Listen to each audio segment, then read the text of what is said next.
कुल्टी के रिहायशी इलाके में भू धसान। आसनसोल के कुल्टी के रिहायशी इलाके में भू धसान हुआ है। धसान से एक के घर के ठीक पीछे बड़ा गड्ढा हो गया। उस घर के सदस्य भयभीत हो गए। घटना पश्चिम बर्धमान जिले के आसनसोल नगर निगम के वार्ड नंबर 103 के कुल्टी के सांकतोड़िया रक्ता उत्तरपाड़ा में मंगलवार शाम को घटी। इस घटना से पूरे इलाके में सनसनी फैल गई।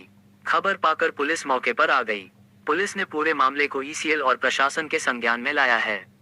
मालूम हो कि आसनसोल कुल के सांकतोड़िया के रक्ता नॉर्थ पाड़ा में असीम गोप, विनोद गोप और सुभाष गोप रहते हैं।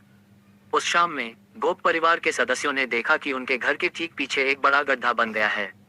उन्हें एहसास हुआ कि गड्ढा धसान के कारण बना है। स्वाभाविक रूप से वे घबरा गए। इस संदर्भ में असीम गोप ने कहा कि आज दोपहर से ही यह स्थान धंस रहा है। इसमें एक गड्ढा बन जाता है, शाम होते होते यह विकराल हो जाता है। मैं बहुत डर गया। खबर मिलने पर कुल्टी थाने की पुलिस आई। अधिकारी ने कहा गड्ढा भरने की व्यवस्था की जाएगी। असीम बाबू ने दावा किया कि जमीन के नीचे एक पुरानी कोयला खदान थी, वो खाली था। लगातार बारिश के कारण भू धसान हुआ है और गड्ढा बन गया है। आज বিকেলে ওই বাড়ির পিছনটা আজকা মাটির তলে চলে গেছে আর অনেকটা জায়গা অবধি ওটা হয়েছে। কি করে হলো এটা? এটা ওই বর্ষার জন্য আর নিচে খাদান মনে আছে। আতঙ্কতে কি রয়েছেন? হ্যাঁ, খুব আতঙ্কে আছি।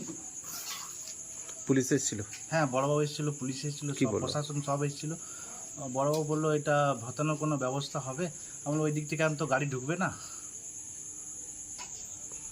এখন আপনারা কি অবস্থাতে রয়েছেন? এখন তো কখন কি হবে তো জানি না। এটা আমি খবর পাই যে বিকেলবেলায় রক্তার উত্তরপাড়ায় ধস নামে বিনোদ গোপ, অসীম গোপ, সুভাষ গোপ ওনাদের বাড়িতে।